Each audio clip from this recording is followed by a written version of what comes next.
नमामि धन्वन्तरिमादिदेवम्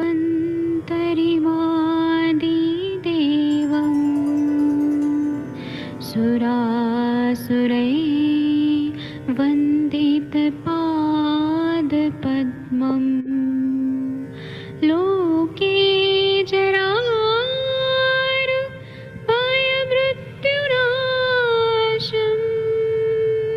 दातारमीशम् विविधौषधीनां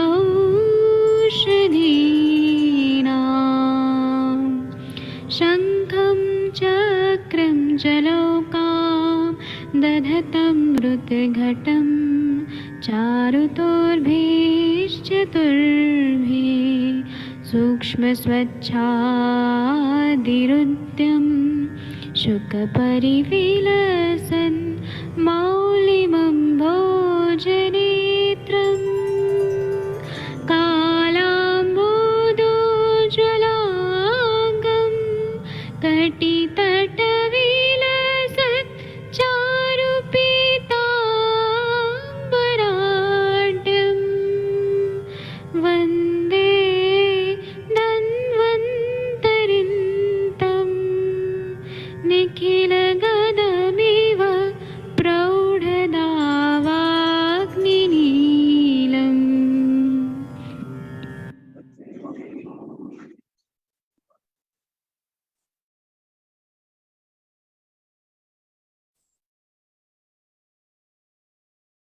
नमस्कार। आयुष दर्पण पर रात के 8:15 पर प्रतिदिन जुड़े क्लिनिकल आयुर्वेद संभाषा से। संपर्क 094103793997।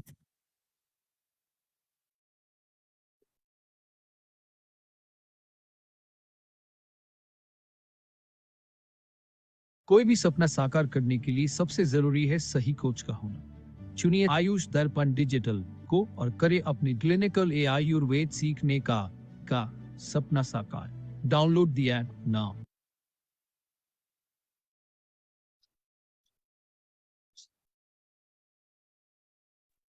नमस्कार आप सभी को। मैं वैद्य नवीन जोशी आयुष दर्पण की ओर से आप सभी का स्वागत करता हूं। आप सभी को क्लिनिकल आयुर्वेद संभाषा में आप सभी का बहुत बहुत स्वागत है। साक्षी अग्रवाल जी, आदित्य झा जी और बीबी हरिहर जी, मैं आपको एक अनुरोध करूंगा कि आप लोग अपने जो भी रोगी हैं उनका जरूर जो है केस डिस्कस जरूर करिए, और केस प्रेजेंटेशन है ये बहुत जरूरी है। प्रॉपर वे में केस प्रेजेंटेशन बहुत जरूरी है। ऐसे बहुत सारे केसेस आपके पास आते होंगे जो आपने कई बार आपने ट्रीट किया होगा और आपको उसमें सफलता मिली होगी, आप उसे ठीक से ठीक कर पाए होंगे। ऐसे विभिन्न केसेस को आप जो है जरूर यहाँ पर डिस्कस करें। कुछ केसेस जो है मैं जिनको देखता हूँ उसको मैं भी आपके समक्ष प्रस्तुत करूंगा, और आधे घंटे के अंदर में मैं जितना भी मैक्सिमम आपको जो जानकारी दे सकता हूँ वो देने का प्रयास करूंगा। सामान्य रूप से जो हम लोग सबसे पहले केस सीट, एक हमारे व्हाट्सएप ग्रुप में कुछ लोग नए जुड़े हैं, वो केस सीट जरूर आप केस सीट को भरना जरूर आप भरें उसको। जब भी आप कोई रोगी आता है, जो मैं अपने एक्सपीरियंस जो हम करते हैं वो आपको बताते हैं। सबसे पहले रोगी का नाम, उसकी रोगी की आयु, रोगी का लिंग, और रोगी जब आपकी ओपीडी में पहली बार विजिट किया वो डेट जरूर आप मेंशन करें। उसकी एक फाइल बनाएं। मैंने ऐसे बहुत बड़े वैद्य जी के को देखा है जिनके पास पहले मरीज से लेकर के अब तक की फाइल मेंटेन है। जो भी प्रैक्टिशनर अपने रिकॉर्ड्स को मेंटेन करते हैं, जिनके पास डेटाबेस है, वही आने वाले समय में सफल होंगे। उदाहरण देता हूं मैं आपके समक्ष। एक कोई रोगी आया जिसके वर्तमान व्याधि का लक्षण उसने बताया कि मुझे सिर के जगह पर अभी शायद बत्रा सर ने केस शेयर किया था जिसमें बाल झड़ रहे थे। केस जो है खालित्य का केस था, 5 महीने मान लीजिए 4 महीने से हो रहा है, और साथ में रोगी केवल वही लक्षण नहीं बताएगा, उसके साथ एसोसिएटेड सिम्टम भी होंगे। कई बार रोगी ये बताता है कि मुझे पूरे बॉडी में खुजली हो रही है। जैसे आज हमारे पास एक रोगी आया था, साथ में जब हमने उसकी हिस्ट्री ली तो हमें पता चला कि उसमें अग्निमांद है, और वो रोगी बार बार कह रही है कि मुझे अम्लोदगार हो रहा है। जब मैंने उसकी हिस्ट्री ली, मैं एक एग्जाम्पल ले रहा हूँ, साक्षी अग्रवाल जी, वैद्य अजय कात्यायन जी, किस प्रकार से आपको उस पर काम करना चाहिए। तो हमने उसकी रजः प्रवृत्ति की हिस्ट्री ली तो हमें पता चला कि उसकी रजः प्रवृत्ति अल्प प्रमाण की है, उसको मेनोरेगिया है, प्रॉब्लम है। और साथ साथ में एसोसिएटेड सिम्टम्स जब उसने वर्तमान व्याधि का बताया तो एक दो चीजें और साथ में बता दी कि मेरे को कान से स्राव हो रहा है, मैंने ईयर ड्रॉप लिया, और लगभग लगभग उसने कहीं ना कहीं उस चीज को उससे जोड़ने का प्रयास किया कि 5 महीने से मुझे जो है अचानक से बाल मेरे झड़ने लग गए। अगर आप हिस्ट्री देख रहे हैं तो वहां पे केवल और केवल हिस्ट्री वो बार बार दे रही है कि वो 7 महीनों से उसे ये सिक्रीशन आ रहे हैं। यहाँ पर आपको कुलज व्याधि वृत्त भी लेना चाहिए, जो हम लोग, मैंने कल आपको प्रमेय की कॉन्टेक्स्ट में बताया था, जातः प्रमेही मधुमेहिना कुलज विकारा, वहां पर आपको बताया था मैंने। तो आपने उसकी पेरेंटल और मैटरनल दोनों तरफ की हिस्ट्री लेनी चाहिए कि कहीं कोई ऐसी जेनेटिक बाल्डनेस की कोई हिस्ट्री तो नहीं है। मैं बार बार कहता हूं कि हमारे वैद्य लोग कितने भी वैद्यकीय ज्ञान में निष्णात हों, सबसे पहला जो परीक्षण है वो नाड़ी परीक्षण करना ही चाहिए। और नाड़ी, मूत्रम, मलम, जिह्वा, शब्द, स्पर्श, दृग, आकृति, ये जो हमारी अष्टविध परीक्षा है, थोड़ी थोड़ी, आप भले पूरी तरह से ना करें, थोड़ा थोड़ा आप जरूर टच करें कि उसकी नाड़ी कैसी दिख रही है।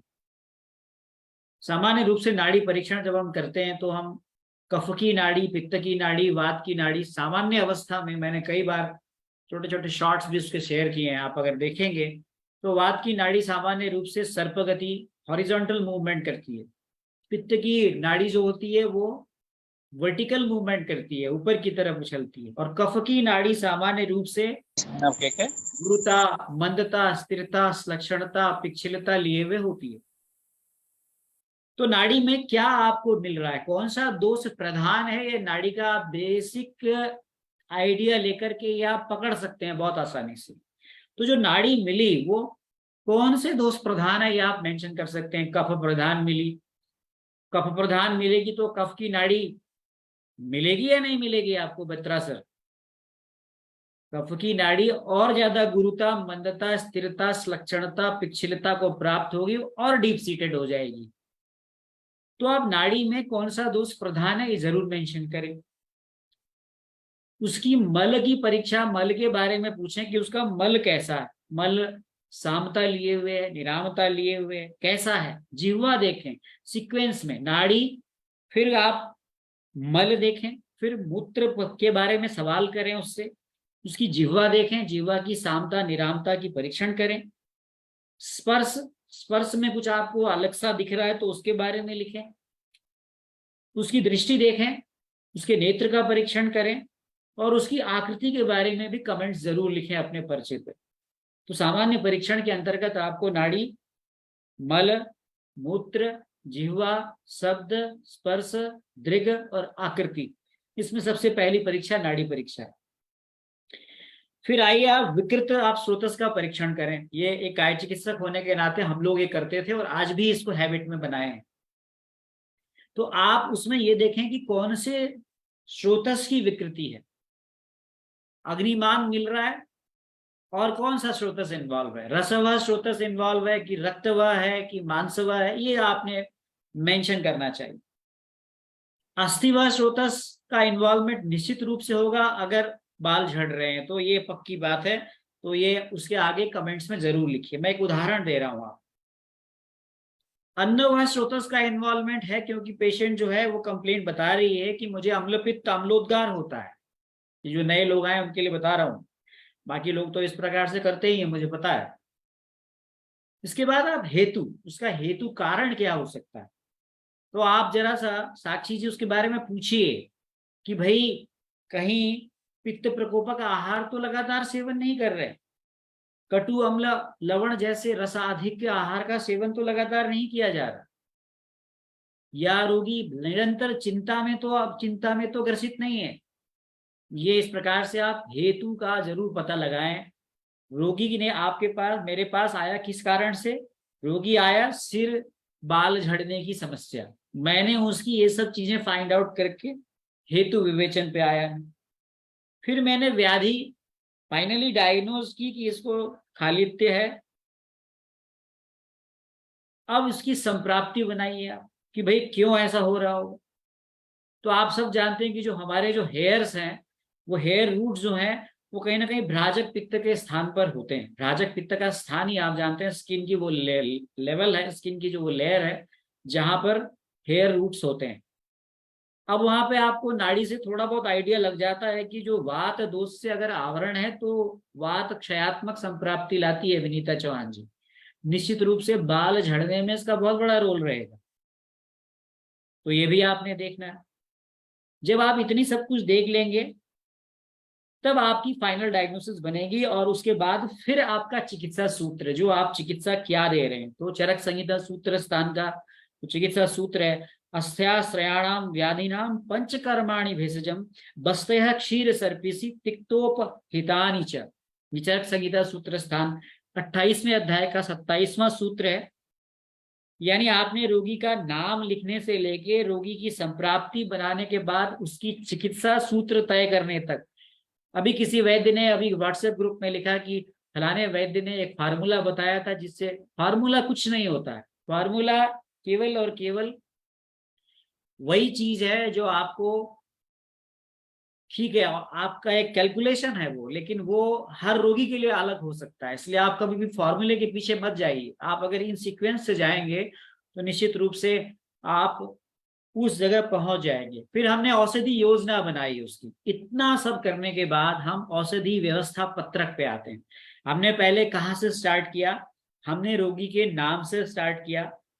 फर्स्ट उसका हमने डेट, उसका एज, ये सब मेंशन करने के बाद एड्रेस, उसका थोड़ा बहुत उसकी जो सोसाइटी जहां से वो आ रहा है, प्रेजेंट जो वर्तमान व्याधि का लक्षण था, अवधि थी, वर्तमान व्याधि का इतिहास, पूर्व व्याधि का इतिहास, कोई कुलज व्याधि का इतिहास तो नहीं है। सामान्य परीक्षण में हमने नाड़ी, मूत्र, मल, जिह्वा, शब्द, स्पर्श, दृग, आकृति सब देखी। स्रोतस का परीक्षण किया, हेतु का विवेचन किया, फिर हमने व्याधि का विनिश्चय किया। व्याधि की विनिश्चय करने के बाद कात्यायन जी हमने संप्राप्ति बनाई।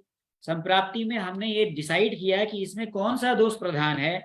फिर हमने उसकी चिकित्सा सूत्र जो है उस पर लगाया, जो मैंने आपको बताया कि अस्त्याश्रयाणाम व्याधिनाम पंचकर्माणि भेषजम बस्ते क्षीर सर्पिसी तिक्तोपहितानि च।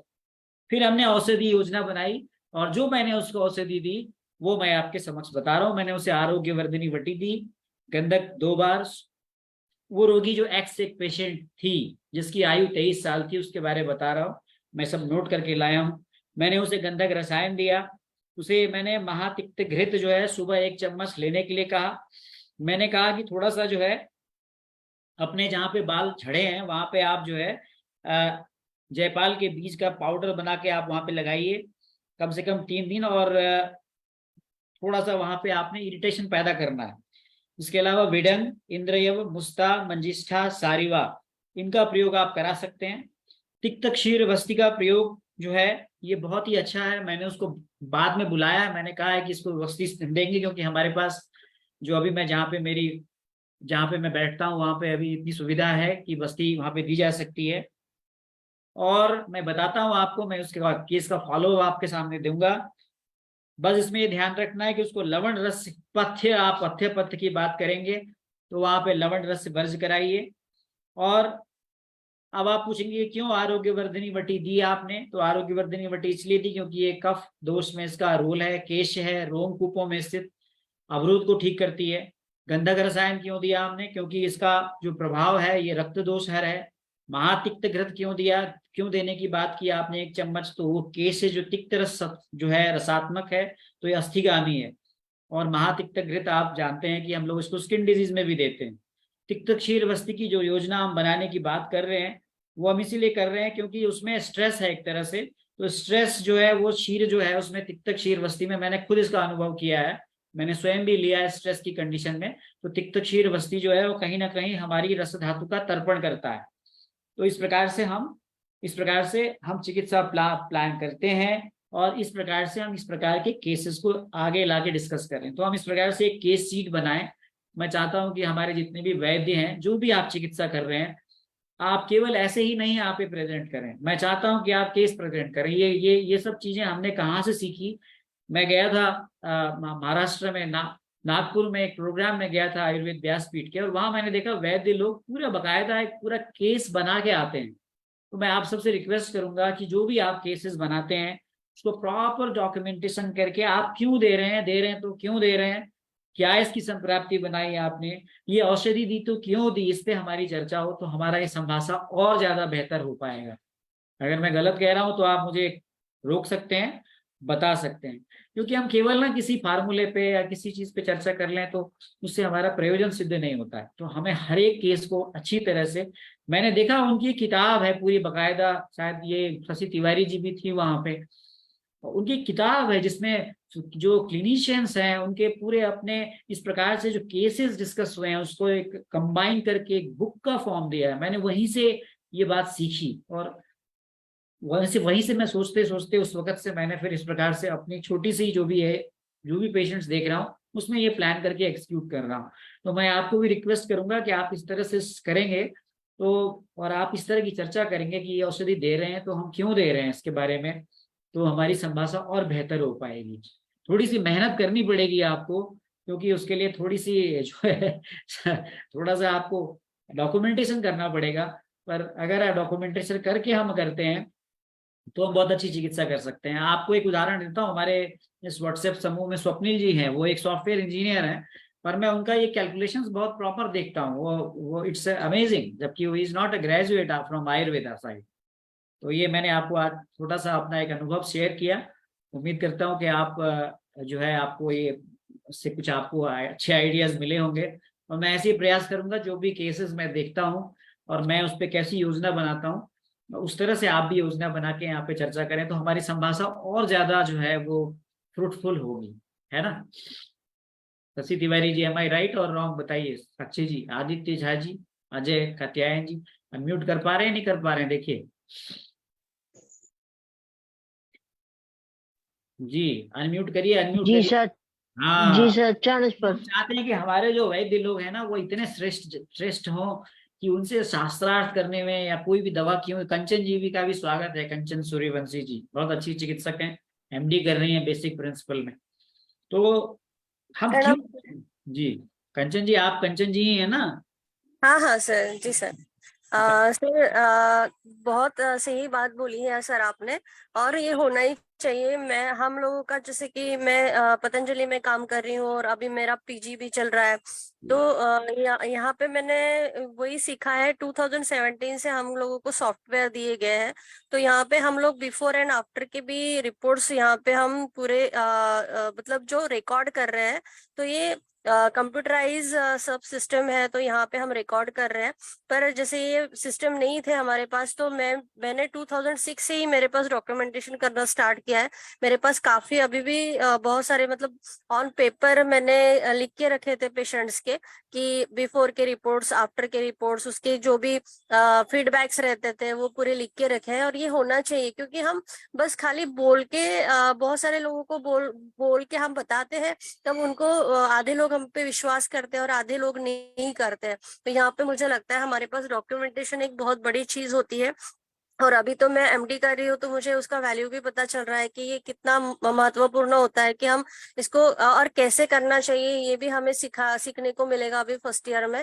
तो सर ये बहुत अच्छी चीज है कि हमें यहाँ पे ये डॉक्यूमेंटेशन, जैसे हमारे पास पेशेंट आया तो आपने बिल्कुल सही बोला कि केस टेकिंग प्रॉपर होना चाहिए। तो हम केस टेकिंग अच्छे से करेंगे तो उसके आधार पे ही हम दवाइयाँ लिखते हैं, तो हमने ये क्यों दी है, किस वजह से दी है, कौन सा दोष बढ़ा है, कौन सा धातु में है, कौन से स्रोतस में हो गया है, तो हम अच्छे से संप्राप्ति भी बता सकते हैं। और इस पे हमारी जो हम मेडिसिन सिलेक्ट करते हैं तो हमने क्यों की है हम अच्छे से बता सकते हैं। इवन हमको वो मेडिसिन देने के बाद जो रिजल्ट्स मिल रहे हैं, तो हमें एक महीने में कितने % रिजल्ट मिला, दूसरे महीने में कितने % रिजल्ट मिला, हम कितने हद तक पेशेंट को ठीक कर पाते हैं, और कौन सी बीमारियों में हम पूरी तरीके से सफलता ला सकते हैं, और किस बीमारी में हम सफलता नहीं ला सकते। हम हमारे लिए भी ये बहुत जरूरी हो जाता है, और हमारे लिए अच्छा भी होता है कि हमें पता हो जाता है कि चलो एक पेशेंट आ रहा है हमारे पास, तो हम जब एक पेशेंट को अच्छे से रिकवर कर देते हैं तो हमारे पास दूसरा जैसे सेम केस अगर आती है तो हमें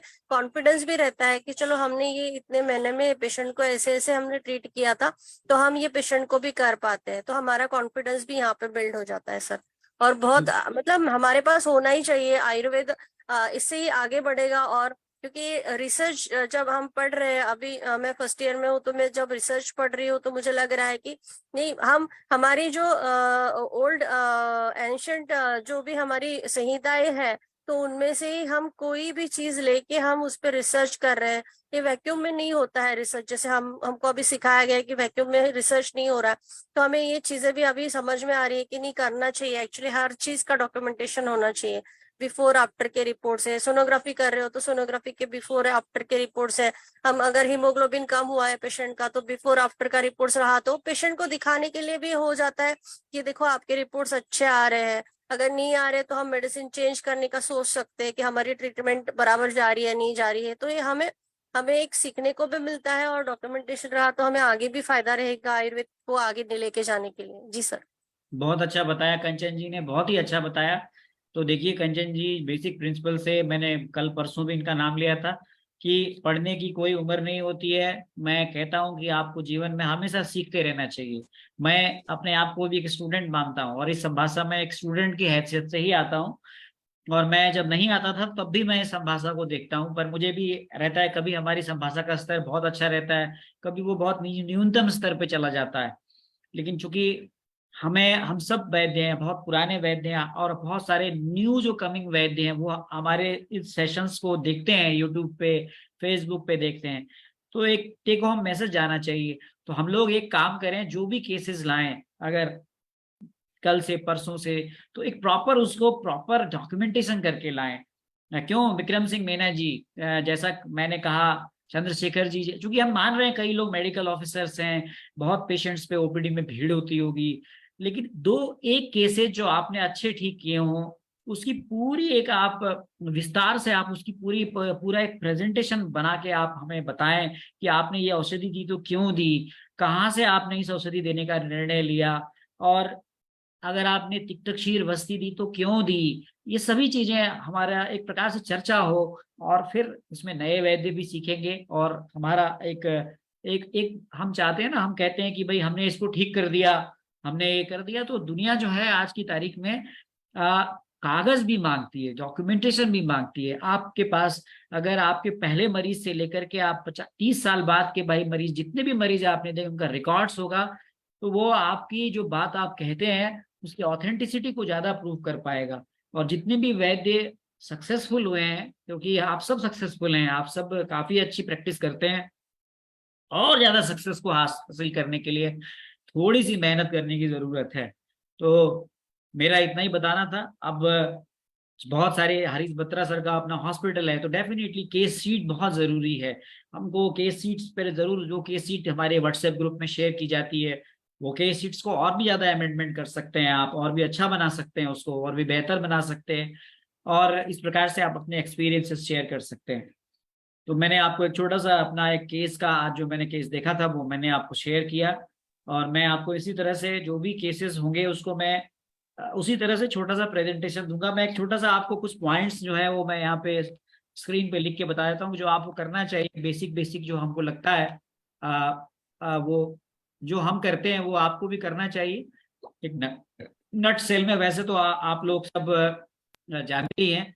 तो हमें सबसे पहले जो नए लोग हैं उनके लिए बताना चाहूंगा कि आप कुछ ना करें तो पेशेंट का रुग्ण का नाम जरूर लिखें, रुग्ण का नाम लिखें, और उसका आप एक नंबर जरूर डालें, उसका एक जो भी आपने पहला पेशेंट आया है तो उसका एक पंजीयन संख्या जरूर डालें। आप ओपीडी में आपने देखा उसको, या उसका आपने आईपीडी में देखा, उसका पंजीयन संख्या डाल दें। उसका जो है आप एज लिख दें, वहां पे आयु लिख दें उसकी। उसके बाद वो उसका लिंग लिख दें, सेक्स लिख दें। कम से कम इतनी चीजें आप कर सकते हैं। आपने उसको प्रथम तिथि क्या है उसकी एग्जामिनेशन की, वो डेट लिख दें। जो इतना आप चीजें, ज्यादा समय नहीं लगता है इसमें। वर्तमान व्याधि के क्या लक्षण हैं आप ये उसमें लिख सकते हैं अभी फटाफट। अगर आपके पास टाइप्ड है तो आप टाइप लिख सकते हैं, वैसे हमारे पास बना हुआ है फॉर्मेट इसका, है ना। आप उसमें उसके जो भी हैं आप हिंदी में लिखें, कोई जरूरी नहीं अंग्रेजी में लिखना। उसका कोई इतिहास है, वर्तमान व्याधि का इतिहास है तो वो लिखें आप। वर्तमान व्याधि का क्या इतिहास है वो लिख सकते हैं आप, है ना। हिस्ट्री लिख सकते हैं, वहां पे छोटी सी शॉर्ट हिस्ट्री लिख सकते हैं जैसे मैंने आपको बताया। उसमें कोई पूर्व पूर्व व्याधि का इतिहास है तो वो आप लिखें। पूर्व व्याधि का इतिहास है कोई तो वो लिखें आप। ये मैं आपको केवल बता रहा हूँ पॉइंट्स जो है आपको जो देखने चाहिए। कोई कुलज व्याधि का इतिहास है, कोई जेनेटिक डिसऑर्डर्स का है तो कुलज व्याधि का इतिहास भी लिखें, इतिवृत्त लिखें। इसके अलावा आपने क्या सामान्य परीक्षण किया उसका, इसकी जानकारी जरूर दें। सामान्य परीक्षण, मैंने नाड़ी परीक्षा बहुत डिटेल में पढ़ाता हूं मैं, तो नाड़ी के बारे में जरूर आप लिखें। बहुत सारे लोग जानते हैं नाड़ी परीक्षा करना। बल कैसा है उसका, ये जरूर उसके बारे में लिखें। मूत्र के बारे में लिखें, उसके मूत्र के बारे में लिखें। जिह्वा, आवाज please please please mic mute कर लें सर। जिह्वा, है ना। उसके बाद जिह्वा साम है निराम है ये लिखें। शब्द के बारे में लिखें, उसकी दृष्टि के बारे में लिखें दृग, और फिर उसकी आकृति के बारे में लिखें। इतनी चीजें आप जरूर लिखें, मेंशन करें। उसके बाद ये तो हो गया पहला, जो आपने पहली चीजें आपने देखी। इसके बाद मोटी मोटी चीजें जो मैं आपको बता रहा हूँ जो आपको करना चाहिए। इसके बाद आपने ये तो सामान्य नाड़ी परीक्षण कर लिया। इसके बाद आप विकृत विकृत आपने विकृति विकृत स्रोतस का परीक्षण जरूर करें। विकृत स्रोतस परीक्षण, इसमें आप क्या देखेंगे तो उसके कौन से स्रोतस इन्वॉल्व हैं। रसवह है तो रसवह लिखें। अग्निमान मिल रहा है तो अग्निमान लिखें, कोई दिक्कत नहीं है इसमें, आप हिंदी में लिख सकते हैं। अन्यवाह स्रोतस है तो क्या लक्षण मिल रहे हैं वो लिखिए। जैसे मैंने बताया था कि अम्लोदगार मिल रहा था उस रोगी में, अम्लोदगार लिखिए, है ना। इसी प्रकार हेतु का विवेचन करें कि किस कारण से हो रहा है, तो उससे थोड़ा सा हिस्ट्री लें आप। हेतु विवेचन में उसको पूछें उससे कि पित्त प्रकोपक आहार है, कटु लवण रसाधिक्य है। फिर व्याधि आपने क्या विनिश्चय किया वो बनाएं, जो आपने, है ना, जो आपने डिफरेंशियल डायग्नोसिस करके वो किया तो व्याधि विवक्षेद भी लिख सकते हैं, डिफरेंशियल डायग्नोसिस जिसे बोलते हैं। फिर फाइनल आपने डायग्नोसिस जो बनाई वो आप लिखें एज ए काय चिकित्सक। फिर आप उसकी संप्राप्ति, मोटी मोटी संप्राप्ति आपको उसकी आपको पता होनी चाहिए, अपनी अपनी फाइल में नोट होनी चाहिए। फिर आपने संप्राप्ति के बाद फिर कौन सी चिकित्सा आप उसको चिकित्सक, कोई ना कोई चिकित्सा तो आपने, कोई अगर मान लीजिए किसी सूत्र को अपना करके फिर आपने वो चिकित्सा दी है तो वो, और फिर फाइनल आपका होता है व्यवस्था पत्र जो आपने उसको दिया। व्यवस्था पत्र दिया, व्यवस्था पत्र पूरा आपको होना चाहिए, और आपके पास व्यवस्था पत्र का अपने दिमाग में विवेचन भी होना चाहिए। तो मैंने जो आपको अभी मूल रूप से बात बताई उसी को मैंने यहाँ पे लिख के आपके समक्ष प्रस्तुत किया, जो आपके दिमाग में एक खाका आ जाए इसका। तो चलिए आज के लिए मैं इतना ही समझता हूँ बहुत है। अगर किसी के कोई प्रश्न है तो आप पूछ सकते हैं। मैं थोड़ा थोड़ा आपको बीच बीच में आपको कुछ अपने आइडियाज देता रहता हूँ, क्योंकि मेरी भी ओपीडी 50-60 के करीब होती है रोज। गवर्नमेंट में हूँ मैं, और बहुत अच्छी ओपीडी है वहाँ पे, और काफ़ी अच्छे पेशेंट्स वहाँ पे आते हैं, और मेडिसिन बहुत अच्छी है हमारे यहाँ का, क्वालिटी ऑफ मेडिसिन बहुत अच्छी है। तो मेरे को जो जो अच्छे केसेस मिल रहे हैं वो मैं आपके समक्ष जरूर शेयर करूंगा। आप लोगों के जो अपने अच्छे केसेस हैं मैं उम्मीद करता हूँ कि आप भी इस प्रकार से ही शेयर करेंगे तो चर्चा बहुत अच्छी हो पाएगी। जी, कोई सवाल है आपका, कुछ और पूछना हो तो पूछे जरूर। सादर नमस्कार सर। नमस्कार आदित्य जी। सर मैंने अभी व्हाट्सएप जो ग्रुप है उसमें एक पीडीएफ फाइल शेयर की है। एक्चुअली एक बच्ची सर मेरे पास 5 साल की है, वो लगभग 6 महीने से मेरे पास आ रही है। जी जी, और उसकी मदर के हिसाब से जब बच्ची वो पैदा हुई तो जब वो उसकी मालिश करती थी तो लगभग 2 महीने से उनको महसूस हुआ कि उसके स्किन पे कहीं पे थोड़े धब्बे से आ रहे हैं। जी जी, और वो धब्बे दाग से वो बढ़ने लगे, यानी कि वैसे तो वो हाइपर पिगमेंटेशन है। और आज जो बच्ची मेरे पास आई है उसके वो मैंने आज फोटो लिए, पहले भी लिए थे, वो मिस हो गए मेरे से। तो जी उसके चेहरे पे भी काफी ज्यादा था, चेहरे पे तो काफी सुधार है, और एब्डोमेन पे, बैक पे, आर्म्स पे, मतलब सभी जगह है। उसमें जी, कोई मैं इचिंग नहीं है, जी और जी हाथ पे जहाँ पे थोड़ा सा स्किन है वहां पे स्किन थोड़ी सी आ, ऊपर की लेयर वो थोड़ी सी थिक सी लगती है, वहां पे वो उसकी मदर आज बता रही थी कि वो थोड़ा सा इचिंग होती है, तो वहाँ जो ब्लड आता है वो थोड़ा ब्लैकिश होता है। ये मैंने आपका केस शेयर किया है, शायद आप यही बताना चाह जी रहे जी हैं। जी। हाँ देखिए यही है, ये जो पिगमेंटेशन है, हाइपर पिगमेंटेशन है, और ये रेज के रूप में कहीं पे स्ट्रिप्स ही आ रही हैं, ये बैक है इसका।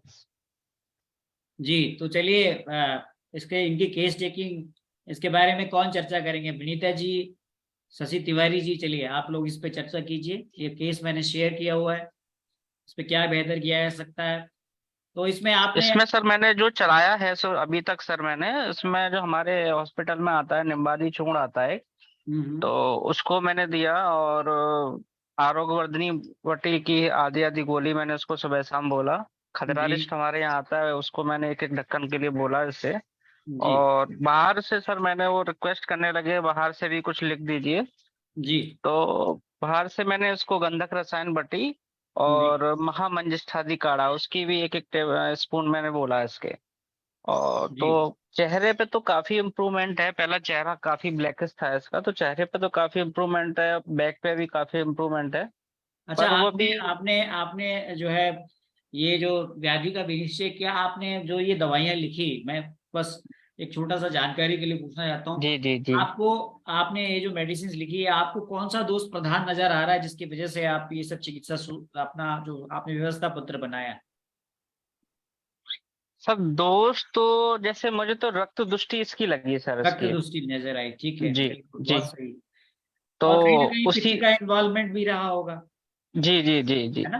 कि जब रक्त जी दृष्टि है तो पित्त का इन्वॉल्वमेंट होगा, है ना? जी जी जी। तो क्या आप इसमें शोधन चिकित्सा प्लान कर सकते हैं इसमें? सर वो एक्चुअली तैयार हॉस्पिटल नहीं है? में तो हाँ पॉसिबल नहीं है। तो आपने आरोग्य वर्धिनी वटी तो दी ही है, उसका खुद भी प्रभाव विरेचन का है, जी की है ना उसमें, जी जी दी है। फुटकी है। और आप ठीक है, दीपन पाचन आपने किया ही होगा शुरू में। हाँ मैंने सर उसके साथ में मैंने हम खुद एक पाचन चूर्ण बनवा लेते हैं, वो जी दिया जी है मैंने उसको, साथ में दिया है उसको, निम्बारी के साथ मैंने ऐड कर दिया था उसको। जी जी। तो ये आपको, आपने सही ट्रीटमेंट दिया है, आपने आरोग्य वर्धिनी वटी दी है और महामंजिष्ठादि काढ़ा दिया है, निम्बादी चूर्ण दिया है ना आपने? जी जी जी सर। निम्बादी चूर्ण दिया है, और क्या दिया है? खदरारिस्ट भी खजूरारिस्ट दिया है दिया सर। है। चलिए, और किसी को कुछ इसमें ऐड करना हो तो बता सकते हैं, बताइए। मंगला जी कुछ बताना चाहती हैं जी? हाँ सर, कृमि चिकित्सा ऐड करना चाहिए सर। हाँ, वेरी नाइस। क्या क्या क्या कृमि कृमि चिकित्सा यानी विडंग के योग आप दे सकते हैं क्यों? हाँ, विडंगारिष्ट दे सकते हैं सर। जी ठीक जी। ठीक ठीक बोला, हाँ, चलिए। उससे बहुत अच्छा रिजल्ट बहुत मिलेगा। अच्छे रिजल्ट मिलेंगे, वेरी ओके। नाइस। बहुत अच्छा बताया आपने, बहुत अच्छा। तो ये आपकी जो लाइन ऑफ ट्रीटमेंट है वो सही है, और आपने उसमें बिल्कुल सही औषधि का चयन किया है। कुछ और बताना चाहते हैं कोई? जी, किसी को और कुछ बताना हो तो बता सकते हैं इसमें। साक्षी जी, कुछ बताना है इसमें? साक्षी जी कुछ बताइए, आप क्या देना चाहेंगे, आप इसमें और कुछ ऐड करना चाहेंगी? नहीं, ठीक है, कितने को सब करवाओ? ट्रीटमेंट ट्रीटमेंट सही कितने सही भैया? है साक्षी जी, आपके हिसाब से सही सही ट्रीटमेंट दिया है इन्होंने, या कुछ ऐड ऑन कर सकते हैं? बताइए शशि तिवारी जी, अपने अपने। राम सर, सही है, ट्रीटमेंट तो सही है, थोड़ा सा इंतजार करें और थोड़ा सा डाइट वगैरह चेंजेस कराएं और हेतु पथ्य देखें, निकालने अपत्य की का कोशिश सेवन करें। जरूर देखिएगा, ये बहुत इंपॉर्टेंट बात कही। चंद्रशेखर जी, आप इसमें आ, हाँ, कृमि चिकित्सा काम करेगी। देखिए साक्षी जी ने बताया कि कृमि चिकित्सा इसमें देनी चाहिए। तो ये कहता है ना, वैद्य लोगों से संवासा करने पर कुछ ना कुछ नई चीज निकल के आती है। तो चंद्रशेखर और जी, सर आप इसमें इस रक्त पाचक, मांस पाचक और मेदोपाचक जो है टाइम टाइम से सारे पाचक चलाएं एटलीस्ट, क्योंकि अगर स्किन डिसीज की बात करें तो त्वचा रक्त मांस लसिका होता है, तो हाँ, वहां तक आप अगर शोधन कोई करना औषधि पड़ेगा। बता रही है ना शशि तिवारी जी, तो आप ये भी बताएंगे क्यों चलाएंगे हम उसको? हाँ, हाँ जी सर, मैं 5 मिनट बोलती हूँ क्योंकि अभी मैं रोड पर हूँ तो थोड़ी आवाज चलिए। आएगी। तो जब आप आएंगे तो बताना कि क्यों रक्त पाचक, मांस पाचक, मेद पाचक, सारे पाचक चलाए जाए इसमें। ठीक है जी, चलिए ठीक है। तो चंद्रशेखर जी, ये हमने आपका केस जो है यहाँ पे शेयर किया। इसी प्रकार से आप जो है हमारे व्हाट्सएप ग्रुप में जो भी आपके केस हो उनकी फोटोग्राफ्स रख लीजिए और उसको शेयर स्क्रीन के माध्यम से आप शेयर भी कर सकते हैं और उस पर चर्चा की जाएगी। तो मूल रूप से इसकी जो चिकित्सा जो बनी जो है वो एक कृमि रोग की चिकित्सा, कृमि की इसमें एड ऑन किया गया। और बाकी रक्त दुष्टि है तो रक्त दुष्टि की चिकित्सा के हिसाब से उनकी चिकित्सा बिल्कुल सही है।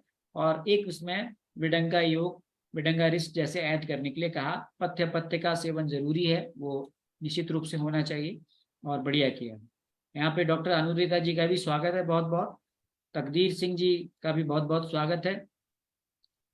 चलिए, आपके पास कोई और एक्सपीरियंसेस शेयर करने के लिए हो तो आज हमारी संभाषा में बहुत विद्वान लोग पहुंच गए हैं। बहुत बहुत सबका स्वागत है। हम चाहते हैं कि ऐसी हमारी संभाषा जो है वो बेहतरीन तरीके से चले। और मैंने यही आप लोगों से रिक्वेस्ट की है कि भाई आप लोग जो भी केसेस लाएं बहुत तरीके से उसका डॉक्यूमेंटेशन करके आज हमें ये केस प्रेजेंट करना है, इस तरह से तैयारी हो विनीता जी। तो वो पूरा तैयारी से आए कि भाई हमने ये चलाई तो क्यों चलाई, रोटी ज्यादा नहीं ले। तो ये सब चीजें जो है पूरी एकदम हम अच्छे से करके आएंगे ना, तो फिर हमारी जो समासा का जो एक निचोड़ निकलेगा वो बहुत ही बेहतरीन निकलेगा। क्योंकि ये बहुत महत्वपूर्ण समय आप लोग देते हैं और इससे लोगों को भी फायदा होता है इससे काफी। तो ये हमने बताया। तो चलिए, यहाँ पे और कुछ पूछना है तो आप बता सकते हैं, यू कैन आस्क। कुछ और केसेस हो जैसे अभी शेयर किया था तो मैंने शेयर कर दिया, आप भी अपने एक्सपीरियंसेस या कोई पेशेंट आप लाना चाहें तो पेशेंट भी ला सकते हैं आप यहाँ पे। बस प्रायरली उसको हमको इन्फॉर्म कर दीजिएगा कि आज हम पेशेंट ला रहे हैं व्हाट्सएप ग्रुप में, तो उसी को केवल मीटिंग आईडी और पासवर्ड शेयर करना है। और जो लोग यहाँ पर व्हाट्सएप ग्रुप में जुड़ गए हैं जुलाई के अगस्त में, वो अगस्त में आ जाएं। अगस्त का ग्रुप बन गया है हमारा और इसमें हम जो है नई नई चर्चाएं करेंगे। वनिता जी, आपको कुछ बताना है? वनिता जी, कुछ आप अपना केस शेयर करना चाहें? विक्रम सिंह मीना जी, सत्यप्रकाश वर्मा जी, मंगला जी, बत्रा सर जी, बताइए। बत्रा सर जी, आपने वो केस का पूरा डिटेल शेयर नहीं किया जिसको आपने नेत्र तर्पण दिया था सर। ऐसे ऐसे नहीं चलेगा सर। आप कह दिया मैंने ठीक हो गए वो मरीज, तो हमारे वैद्यों को भी तो पता चलना चाहिए कि कैसे ठीक हुए हो। आपने उनका बिफोर ट्रीटमेंट आफ्टर ट्रीटमेंट का जो है वो रिकॉर्ड्स रखा होगा। आप आवाज नहीं आ रही है आपको, आप व्हाट्सएप ग्रुप में सर शेयर कीजिए उसके जो आपने अक्षी तर्पण दिया था उसके क्या लाभ मिले वो जरूर शेयर कीजिए। मुकेश कुमार जाटव जी, कोई सवाल है सर आपका? महाजन सर, चंद्रशेखर जी ने तो अपना, कात्यायन जी बताइए। 9 o'clock तक मैं हूँ, उसके बाद फिर जो है संभाषा जो है मैडम लोग यहाँ आप लोग सब संभालेंगे यहाँ पे। कोई और प्रश्न है तो आप पूछ सकते हैं। कोई बोल ही नहीं रहे हैं, सब लगता है सारे लोग संतुष्ट हैं, सब लोगों को सब कुछ आता है, मुझे तो कुछ भी नहीं आता। जी साक्षी जी, कोई प्रश्न है तो पूछिए बेहिचक, कोई घबराने की बात नहीं है। यहाँ पे जो भी मन में प्रश्न आए वो पूछ सकते हैं आप। पंचकर्म से रिलेटेड हो, नाड़ी परीक्षा से रिलेटेड हो, किसी प्राप्ति से रिलेटेड हो, चिकित्सा सूत्र से रिलेटेड हो, आप पूछ सकते हैं बेहिचक। आधे घंटे का समय मैं देता हूँ इसमें, जब तक। सर प्रणाम। प्रणाम, बोलिए कात्यायन जी। सर यूट्यूब में वो मर्म चिकित्सा होती है, उसका सर हम कैसे ज्वाइन करें? अगला बैच हम स्टार्ट करने वाले हैं एक 2-3 दिन में। आप जो है 9410379397 जो नंबर है ना जिसमें आप स्क्रीनशॉट भेजते हैं, 9410379397 एडीएफ करके जो नंबर आपको ऐड करता है व्हाट्सएप ग्रुप में, जी जी, उन पे आप मैसेज करिएगा, वो आपको लिंक भेज देंगे, आप ज्वाइन कर सकते हैं। अभी मैंने एक बैच खत्म किया है अभी। जी हाँ, मर्म चिकित्सा कल हमने देखी थी सर। बहुत अच्छी चिकित्सा, मर्म चिकित्सा आपको आपकी प्रैक्टिस में ऐड ऑन करती है, वैल्यू ऐड करती है आपकी। तो आप जी सर, कल हमने देखी थी लेकिन हमें लिंक नहीं मालूम और कैसे आप हम हमारे उसमें ऐप ज्वाइन पे भी सारे नोट्स और सारे लेक्चर्स आपके उसके। एक मिनट ना, माइक को थोड़ा सा म्यूट करके रखिएगा तो अच्छा रहेगा। तो आप उसको सीख सकते हैं। आप नाड़ी परीक्षा, जो है मर्म चिकित्सा, पंचकर्म, ये सब चीजें थियोरेटिकल और प्रैक्टिकल दोनों ही लिए इम्पोर्टेंट है। और 29 तारीख को हम अग्निकर्म पे 29 अक्टूबर को एक वर्कशॉप भी ऑर्गेनाइज कर रहे हैं, ऑफलाइन वर्कशॉप, जिसमें पूना से वैद्य आशीष फड़के जी आ रहे हैं। तो जो लोग देहरादून आना चाहें, एक दिन के उस अग्निकर्म, विदग्निकर्म और मर्म और नाड़ी, इसका ऑफलाइन वर्कशॉप हमने एक दिन का प्लान किया है देहरादून में, संडे है। जो भी आना चाहें उसकी डिटेल हम आपको शेयर कर देंगे, और उसमें जिनको स्वर्ण सलाका चाहिए तो सलाका भी वहां पर दी जाएगी निर्माण, लेकिन प्रायर ऑर्डर से आप उसको, उसका जो है पहले आपको उनको बताना पड़ेगा, तभी वो बनवा के लेके आएंगे पूना से। वैद्य आशीष फड़के अच्छे अग्निकर्म के विशेषज्ञ हैं, पुराने चिकित्सक हैं, बहुत ज्यादा आज की आधुनिक तकनीक में विश्वास नहीं रखते, लेकिन एमडी और पीएचडी हैं आयुर्वेद से। वो उनका अग्निकर्म पर एक सत्र होगा विदग्नि पर 28 तारीख को। सर जी सद्य विरेचन के बारे में जानना था। साक्षी जी, सद्य का अर्थ होता है साक्षी जी इंस्टेंट, सद्य मीन्स इंस्टेंट, और विरेचन का मतलब जो भी चीज हमारे शरीर से दोषों को अधोमार्ग से बाहर निकाले। हालांकि विरेचन शब्द अगर देखें आप तो वो एक रूढ़ शब्द है। ये रेचन का अर्थ है निकालना। हम नश्य के लिए भी रेचन शब्द का इस्तेमाल करते हैं, सिरो विरेचन कहते हैं। नहीं, वैसे देखा जाए तो वमन भी विरेचन है, रेचन वहां भी हो रहा है, लेकिन इस शब्द का प्रायः इस्तेमाल जो है, विरेचन शब्द का प्रायः इस्तेमाल अगर हम मोटे तौर पे देखें तो अधोमार्ग से जो है पित्त दोष के निर्हरण के लिए किया जाता है। अब इसमें आया सद्य शब्द, तो सद्य का अर्थ है इंस्टेंट, यानी कि साक्षी जी ऐसे रोगी, चूंकि विरेचन जो मैंने कल बताया था आपको, वमन की पूरी प्रक्रिया मैंने बताई थी, तो विरेचन की जो पूरी प्रक्रिया है वो भी वमन की तरह से ही होती है। वहां पर भी आपको 3 दिन दीपन पाचन देना है, पहले रोगी का परीक्षण करना है कि ये विरेचन के योग्य है नहीं है। आपने कर लिया तो फिर दीपन पाचन देके फिर आभ्यंतर स्नेहपान दिया, फिर जब सम्यक स्नेह के लक्षण मिले तो फिर बाह्य अभ्यंग स्वेदन देने के बाद फिर आपने विरेचन कल्प दिया। लेकिन रोगी साक्षी जी ऐसा होता है, इतने दिन आपके पास रुकने को तैयार ही नहीं होता, लेकिन आपको लगता है कि अगर मैंने इसको थोड़ा सा भी विरेचन कर दिया, मृदु विरेचन कर दिया, तो रोगी में बहुत लाभ मिलेगा। तो ऐसे में आप सद्य विरेचन का इस्तेमाल करते हैं। तो उसमें हमारे वैद्य लोग क्या करते हैं, उसमें इंस्टेंट आभ्यंतर स्नेहपान देते हैं, इंस्टेंट बाह्य अभ्यंग स्वेदन देकर के फिर लघु विरेचक औषधियों का सेवन कराते हैं, और फिर उसके बाद लघु डाइट पर रख देते हैं, जिसे संसर्जन क्रम कहते हैं, और मूल रूप से 3 दिन में हो जाता है सारा काम। तो इसे हम सद्य विरेचन कहते हैं। ऐसे ही सद्यो वमन भी कराते हैं, जिसपे हमने कल चर्चा की थी। शास्त्रीय तो नहीं है, पर प्रैक्टिकली ऐसा प्रभावी देखा जाता है ना।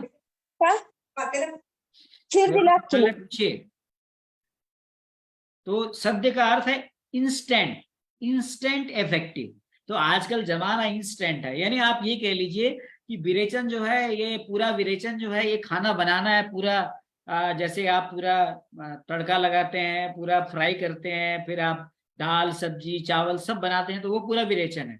और सद्य विरेचन क्या है, तो नूडल्स के फॉर्म में आपका पेट तो भर ही जाएगा, लेकिन ये है कि वो प्रभाव नहीं मिलेगा जो आपको एक भोजन से मिलना है, जो पूरा भोजन करके जो आपको तृप्ति मिलती है, वो आपको नूडल्स से नहीं मिलेगा। तो ये है कि इमरजेंसी में हम उसको करते हैं, हमें लाभ हम देखना होता है रोगी को, हमें लाभ देना है, रोगी के पास समय नहीं है, रोगी तैयार नहीं है रोगी, तो ऐसी कंडीशन में हम देते हैं जी।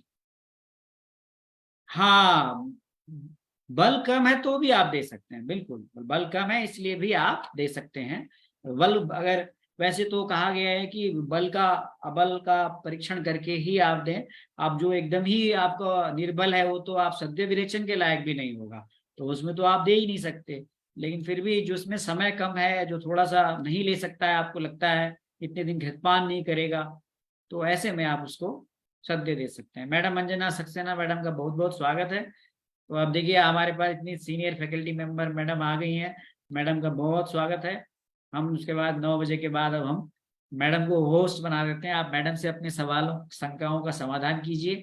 गायनी से रिलेटेड स्पेशल जो है आपको क्वेश्चंस हो बहुत सारे। देखिए एक स्पेशलिटी होती है गायनी, हमारी स्पेशलिटी सबको ही नहीं बता सकते, जो प्रैक्टिस करेगा वही इसमें ज्यादा अच्छे से बता सकता है।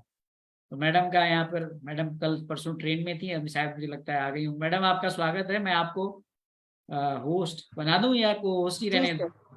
जैसा चाहे सर, मैं हूँ। आप कहीं ट्रैवलिंग में तो नहीं है ना? नहीं नहीं, मैं घर पर ही आ गई हूँ। जी सर, मैं ठीक घर है, पर। तो मैं शशि तिवारी जी आपको भी बना देता हूँ, मैं मैडम को भी बना देता हूँ।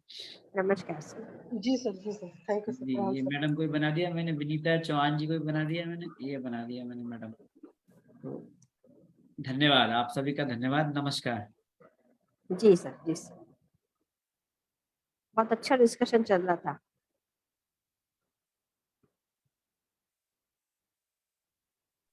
प्रणाम मैम।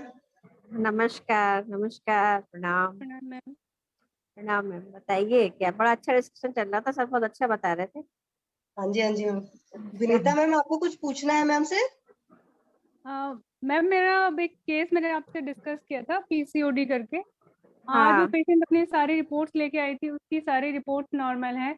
एंडोमेट्रियल थिकनेस उसकी लेकिन 5 mm बस आ रही है, जबकि उसका मतलब पीरियड ड्यू है सेकंड को।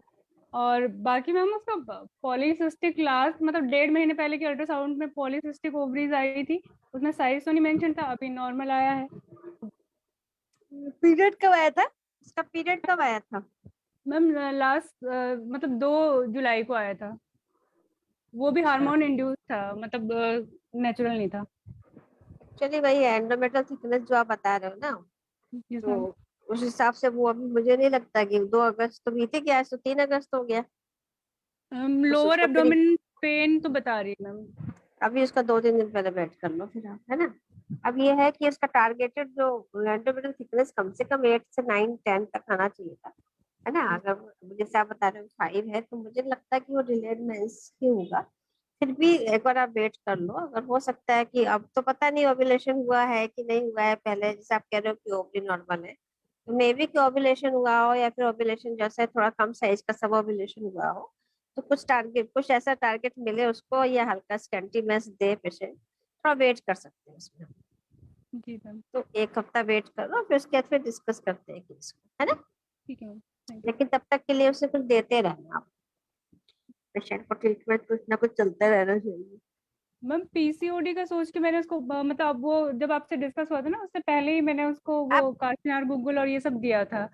तो अभी अब चल रहा तो है? नहीं आ रहा है, अब तो नॉर्मल है वो, मतलब पॉलीसिस्टिक ओवरी उसकी 1.5 महीने पहले आई थी, दोनों ओवरीज। ये मेरे को समझ में नहीं आ रहा मैम, वो थी भी या फिर ऐसे ही रिपोर्ट बनी थी कि मतलब इतनी जल्दी सबकी सब डिसॉल्व हो गई। एक्चुअली क्या होता है ना मैम, पीरियड के जो हमारा एक मेंस्ट्रुअल साइकिल होता है ना, उस किस टाइम में हमने उसको कराया है ना, कौन सी फेज पे कराया है। जैसे हम अक्सर बात करते हैं आर्तव चक्र की, तो जैसे ऋतुकाल है, ऋतु व्यतीत काल है ना, रजा काल है, ऐसे ही मेंस्ट्रुअल पीरियड है, या फिर फॉलिकुलर फेज है, या फिर प्रोलिफरेटिव फेज है, या फिर हमारी सिक्रेटरी फेज है।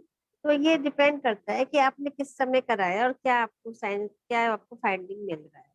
तो जैसे आपने कहा ना कि अभी आपने कराया है, तो अभी जो पीरियड का टाइम होता है, या जैसे हम कहते हैं कि अगर हम फॉलिकुलर फेज में कराएंगे, या फिर प्रोलिफरेटिव, एंडोमेट्रियम की जो प्रोलिफरेटिव फेज होती है वही ओवरी में फॉलिकुलर फेज होती है, तो डिफरेंस आएगा। और वही अगर आप सेक्रेटरी फेज में कराएंगे तो ओवरी में वो डिफरेंस आएगा। तो डिपेंड करता है जो साइकिल का डेज क्या है, इसलिए हम लोग प्रेफर करते हैं कि इसमें कोई कंफ्यूजन ना हो, तो जस्ट आफ्टर मेंस, जैसे प्रिय पेशेंट को मेंस आया, उसको 2 या 3 दिन रहता है, या सीजन ऑफ मेंस के बाद कराने से ये रिपोर्ट्स थोड़ी ज्यादा वैल्यूएबल रहती जी मैम। है। यही प्रॉब्लम भी एक होती है, जिससे कि डायग्नोसिस बनाने में हम लोग को थोड़ी प्रॉब्लम होती है, इसलिए जो day of the cycle is very important. Ma'am मैंने तो इसलिए बोला था क्योंकि उसका पॉलीसिस्टिक ओवरी करके उन्होंने दिया था, तो मुझे बस उनका साइज देखना था कि सिस्ट की साइज क्या है, इसलिए मैंने उनको अल्ट्रासाउंड बोल दिया था। क्या लेकिन साइज अभी आया जो था? साइज क्या आया था पिछली साइज बार? मेंशन ही नहीं था मैम, इसीलिए तो मुझे डाउट हो रहा है उस रिपोर्ट पे, हाँ बस एक्चुअली जैसे, हाँ पॉलीसिस्टिक वही हाँ वही ओवरी मैं, करके। उसी फेज फेज वाइज होगा। और आजकल जान भी रहे हो आप ना कि यूएसजी वालों को भी कुछ कॉमन जैसे डिजीजेज होती है, तो वो भी उन्हीं को कैच करके वही लिखते हैं जीवे में ना। अब उनको वो जो है फॉलिकुलर डेवलपमेंट जब होता है, तो केवल एक ही फॉलिकल तो डेवलप होता नहीं है, तो उसमें कुछ कभी कभी इस तरह की प्रॉब्लम होती है, और मे बी कि पीसीओडी रहा और वो ठीक भी हुआ, और ऐसा भी हो सकता है, ऐसा आप मत परेशान रहिए, थोड़ा वेट करिए, उसके बाद फिर इस पर डिस्कस करते हैं। पीरियड हो मैम सकता उसकी है उसको आए। एएमएच वैल्यू 8 पॉइंट समथिंग है पेशेंट की, हाँ वो मतलब भी गड़बड़ है, हाँ गड़बड़ है। हायर है। हाँ, उसको नस से तो करा ही दीजिए आप, नस से कराने में तो कुछ जाएगा नहीं, है ना। तुरंत से करा दीजिए उसको। शतपुष्पा तेल, जो भी तेल मिल जाए, शतावरी मिल जाए, चीन वाला तेल मिल जाए, जो भी तेल मिल जाए, क्योंकि अगर हमारे हिसाब से endometrial thickness is not good ना, तो उसको Yeah. इंक्रीज करना है तो हमको वो करा देना। नस से देना पड़ेगा। हाँ,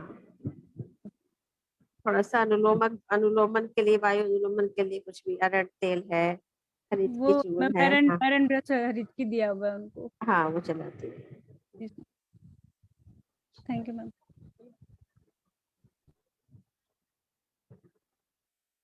और सब लोग को आजकल कुछ अच्छी बातें बताइए। वर्षा मैम, साक्षी जी कौन है? नहीं लग रहे ना। हेलो साक्षी जी, अपना इंट्रो दीजिए प्लीज।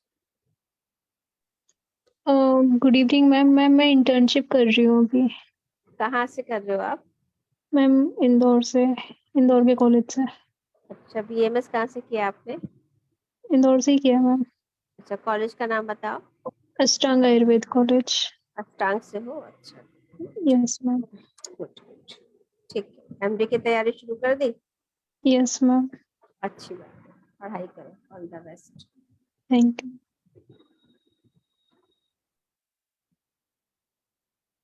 और शशि मैम, कहाँ हैं आप? कैसे हैं?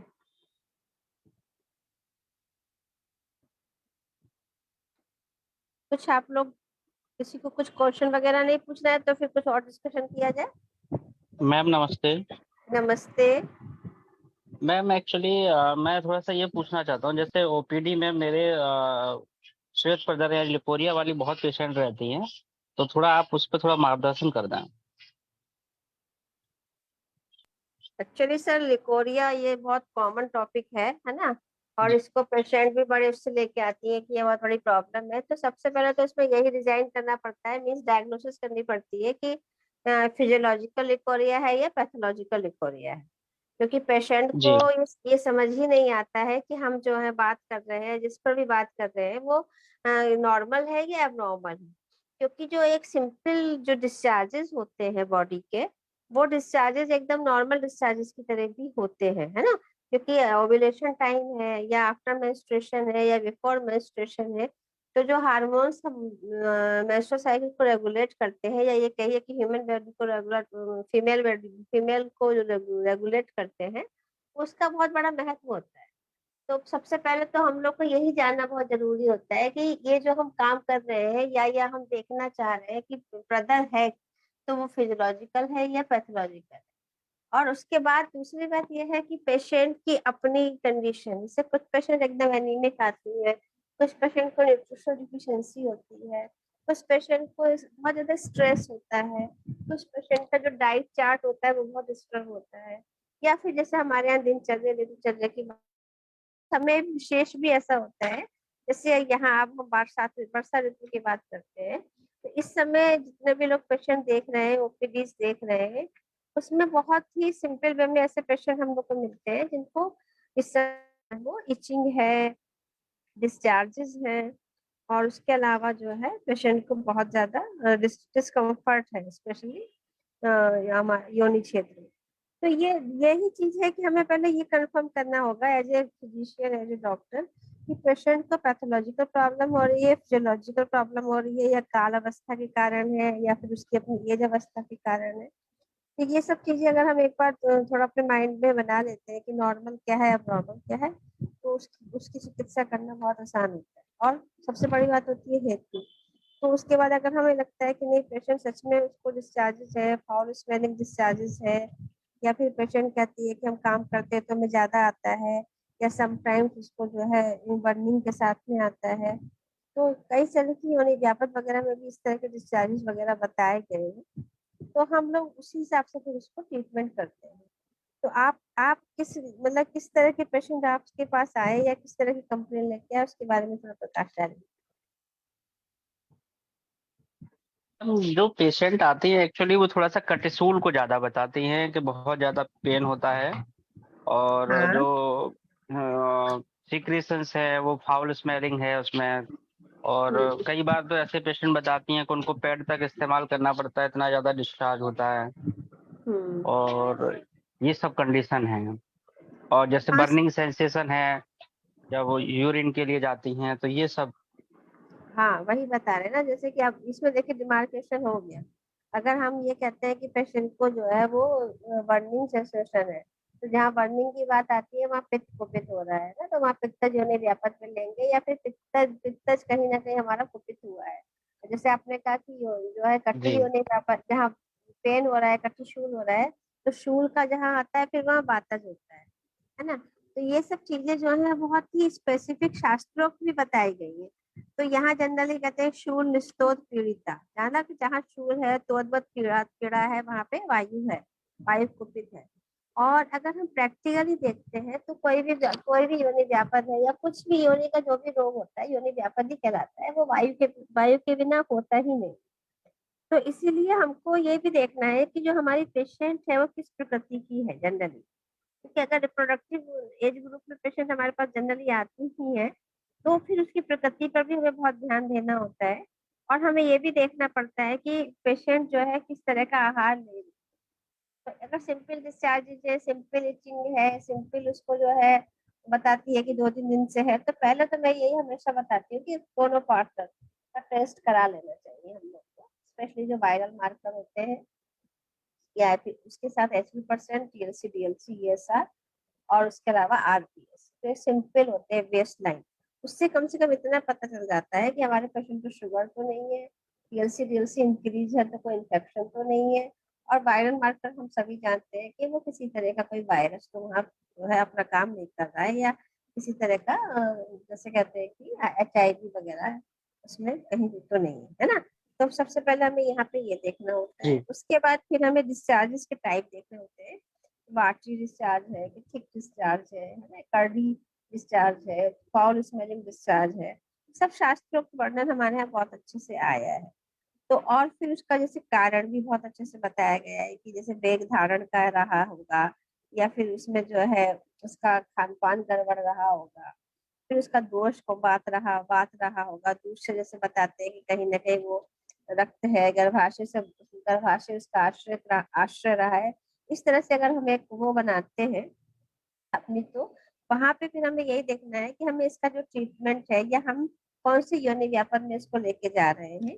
तो कम से कम हम 3 ये तो डिवाइड कर ही सकते हैं कि वायु के सिम्टम जाता है तो वात में, पित्त के सिम्टम ज्यादा है तो पित्त में, और कफ के सिम्टम जाता है तो कफ में।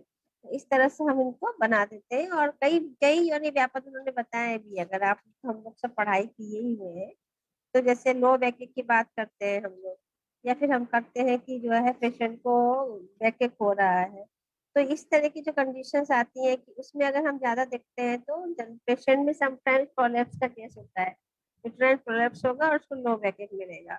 समटाइम्स हम अगर कंसंट्रेट होते हैं उसकी, तो क्रोनिक सर्विसाइटिस भी मिलती है, लो बैक होता है। समटाइम्स क्या होता है उसको कि कुछ इस तरह की ओवेरियन ग्रोथ भी मिल जाती है, कभी ओवेरियन सिस्ट मिल जाता है, या ट्यूबो ओवेरियन मास मिल जाता है, या समटाइम्स एंडोमेट्रियोसिस। मतलब ये कि अगर हमें केवल बैक पेशेंट लेके आ रही है तो हम खाली उसको कटिशूल ना माने। हम कटिशूल मतलब ये कि वहाँ की जो नर्व्स है वो स्टिमुलेट हुई, और नर्व्स स्टिमुलेट क्यों हुई, क्योंकि नर्व की सप्लाई जो है वो ओवरी को भी हो रही है, यूट्रस को भी हो रही है। तो कहीं ना कहीं वह पैथोलॉजी हुई, इन्फ्लामेशन हुआ, जो कि नर्व ने उसको जो है स्टिमुलेट हुई नर्व, और नर्व ने पेन का वो दिया। तो पेन हमेशा हमारा फ्रेंड होता है। अगर हम चाहेंगे तो पेन क्यों हो रहा है, इस पेन को हमें देखना पड़ता है। समटाइम्स पेशेंट आते हैं जब एडवांस स्टेज में आते हैं और वो कैंसर भी निकलता है, हम लोग कभी कभी पैप स्मीयर करते हैं या कभी बायोप्सी भी लेनी पड़ती है, तो एडवांस स्टेज में पेशेंट को बहुत ज्यादा कटिशूल भी होता है। तो इसलिए मैं कह रही हूँ कि यहाँ हम किसी भी चीज को बहुत शॉर्ट में या बहुत कहना चाहिए कि ऐसे नहीं ले सकते हैं। हमें पूरा से पूरा उसको एग्जामिन करना होगा, PS करना होगा, PV करना होगा, और उसके बाद हम जो उसके जो अदर डायग्नोसिस जैसे मैंने बताई कि सिंपल है, हमें हिमेटोलॉजिकल एग्जामिनेशन करना होगा। और अगर बहुत कुछ चाहते हैं हम लोग कि हमें लगता है कि इन्फेक्शन जाता है, तो हम यूरिन का कल्चर सेंसिटिविटी भी करा सकते हैं, या फिर high vaginal swab culture sensitivity भी करा सकते हैं। तब हम जान पाएंगे। और सिंपल आपको लगता है कि चलो पेशेंट आया है और हम केवल उसको ट्रीटमेंट लिख दें, तो समटाइम्स ये बड़ा खतरनाक भी होता है, क्योंकि अगर हमने उसको एग्जामिन नहीं किया, प्रॉपरली देखा नहीं, तो फिर कुछ चीज हम मिस भी कर सकते हैं। कभी प्रोलेप्स का केस है, वो बैग लेके चला आता है, पेशेंट बताने में शर्माती है कि मेरा बच्चेदानी नीचे आ गई है या मुझे कुछ सरकता फील हो रहा है। समटाइम्स बहुत ज्यादा जो है इरोजन्स होते हैं, एक्सटेंसिव इरोजन्स होते हैं, फिर वो कार्सिनोमा में कन्वर्ट हो जाते हैं। अगर हम एक्सटेंसिव इरोजन है तो फिर हम तुरंत पेपिसिलर कराते हैं, समटाइम्स बायोप्सी भी लेते हैं। तो इस तरह से केसेस आते हैं और ट्रीटमेंट सबका वही है कि अगर हमें कराना है तो वहाँ पे हमें योनि प्रक्षालन कराना होगा, योनि धूपन कराना होगा, योनि लेपन कराना होगा, बहुत होगा तो योनि पूरण भी कराना होगा। अगर हमें लग रहा है कि हाँ डिस्चार्जेस ड्यू टू इरोजन्स है तो हमें इरोजन्स पे भी काम करना होगा। समटाइम्स इरोजन्स को क्षार कर्म किया जाता है, समटाइम्स अग्निकर्म भी किया जाता है। लेकिन सबसे पहले क्या है कि हमें एपिस्मेल के द्वारा डायग्नोसिस बनानी होती है कि कहीं ऐसा तो नहीं है कि पेशेंट जो है वो वास्तु कार्सिनोमा शिफ्ट हो रहा है, कि वो स्क्वेमस कॉलमनर जंक्शन जो होता है वो बहुत ही क्रिटिकल पॉइंट होता है। अगर प्रॉपर हमने टेस्ट करा लिया तो बहुत अच्छा है। अगर वो हम उस समय टाइमली टेस्ट नहीं करा पाए और बाद में हम पेशेंट को ये प्रॉब्लम आई या पेशेंट कुछ कंप्लेन लेके आई तो फिर ये दिक्कत होती है डॉक्टर के लिए भी और पेशेंट की लाइफ के लिए। तो मेरा तो नेचर है ही, मैं तो यही एडवाइस करती हूँ कि अगर डिस्चार्जेस लेके पेशेंट आ रहा है तो उसका प्रॉपर एग्जामिनेशन होना चाहिए, उसका पूरा हमें हेतु पता होना चाहिए, प्रॉपर उसकी डायग्नोसिस बनना चाहिए और फिर उसके बाद उसका ट्रीटमेंट करना चाहिए।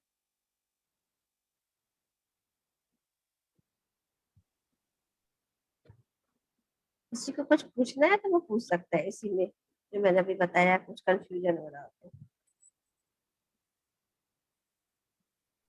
मैम जैसे मेरे पास थोड़ा पेशेंट के लिए टाइम नहीं होता है, पेशेंट मतलब बहुत ज़्यादा रहते हैं, तो कुछ जैसे मैं ट्रीटमेंट देता हूँ तो आप उसमें कुछ बता सकते हैं। जैसे मैं जो हॉस्पिटल में हमारे रहता है गवर्नमेंट की तरफ से, उसमें आरोग्यवर्धिनी बट्टी है, चंद्रप्रभा बट्टी है और दसमूला रिस्ट है। एक्चुअली सर देखो, और चाहे पेशेंट चाहे 100 आए, चाहे 5 आए, चाहे 2 आए, चाहे 10 आए, हर पेशेंट बहुत इंपॉर्टेंट होता है। ये मेरी अपनी राय हो सकती है, हो सकता है सबको अच्छा ना लग रहा हो, लेकिन मैं ये चाहती हूँ कि हम जो भी ट्रीटमेंट करें, चाहे हमारे पास 100 भी पेशेंट आए, चाहे कितना रश हो, लेकिन हर पेशेंट की लाइफ बहुत जरूरी होती है। और एज ए डॉक्टर हमें अगर लगता है तो आप उसको प्रॉपर, मतलब कहते हैं ना, जस्ट उसको आप फर्स्ट लाइन ऑफ ट्रीटमेंट दे सकते हैं, लेकिन उसको एडवाइस कर दीजिए कि आप जाके एक बार लेडी डॉक्टर से या आप एग्जामिन करा लो, क्योंकि हम बच्चेदानी का मुंह देख के आपको दिखाना पड़ेगा, अंदर से जांच कराना पड़ेगा कि वो उसका पीएसपीबी हो के उसकी डायग्नोसिस जरूरी है। और किसी भी तरह का आप सिंपल ट्रीटमेंट लिखना भी चाहते हैं तो जैसे हम अक्सर बताते हैं कि क्योंकि ये योनि रोग है तो योनि रोग का जो सामान्य चिकित्सा सूत्र वो यही बताता है कि हमें किसी भी तरह की उसमें मतलब वायु का हमें अनुलोमन करना है। वायु का अनुलोमन करना है तो हमें पहले गृहिणी की दृष्टि को ठीक करना है। गृहिणी की दृष्टि को ठीक करना है तो हम सीधे से, जैसे आपने अभी बात की आरोग्य वर्धिनी आप दे सकते हो, आप चंद्रमा वटी भी दे सकते हो। अब इसके अलावा पुष्याणु चूर्ण मिलता है वहां पर, इसके अलावा संजीवनी वटी मिलती है। एज एंटीबायोटिक आप कीर्ति यूज कर सकते हो, अमल की यूज कर सकते हो, त्रिफलाचूर यूज कर सकते हो। वो तो sir first line of treatment तो बहुत हमारे पास रहता है, लेकिन कभी भी पेशेंट को ये नहीं कहना है कि नहीं आप उससे ठीक हो जाओगे। उसको समझा दीजिए कि एक बार आप एग्जामिन अपना करा लो, अच्छे से नीचे से चेकअप करा लो और ये जांच भी करा लो। अगर कल आगे कोई बात होती है तो वो उसमें कोई हमें पहले से पता चल जाएगा कि आपको कोई खतरा तो नहीं हो रहा है। क्योंकि वो डॉक्टर के पास जब भी कोई पेशेंट आता है तो बहुत विश्वास से आता है, तो उसको ये गलतफहमी नहीं होनी चाहिए कि बस मैं ये दवा खा लूंगा और मैं ठीक हो जाऊंगा। क्योंकि ये जो योनि के रोग होते हैं इनको मेरे हिसाब से पूरी तरह से एग्जामिन करना बहुत जरूरी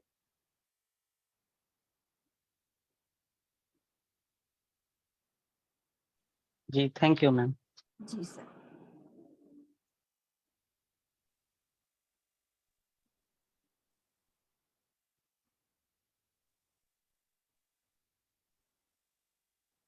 हेलो, कोई बोल नहीं रहा आज?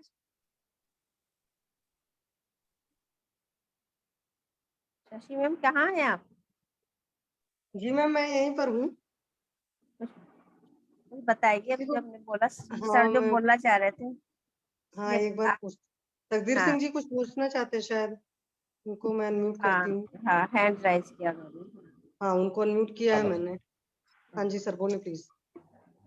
नमस्ते मैम, मैंने ना अभी पूछना था, अभी पेशेंट नया ही आया है तो हाँ जी सर, आगे बोलो मैम, सुन रहे हैं। हाँ मैम, आगे ना वो काफी सिम्टम्स वगैरह लेकर आया था। बॉडी वीकनेस थी, थोड़ी ग्रैनी डिस्क भी थी, थोड़ी सी पीरियड्स थे, वो पित्तज और वातज डोमिनेंट थे। तो अभी उनका मेन इशू ये था कि इनफर्टिलिटी के केस में आए थे, सेकेंडरी इनफर्टिलिटी के, और 3 बार केस खराब हो चुका है उनका।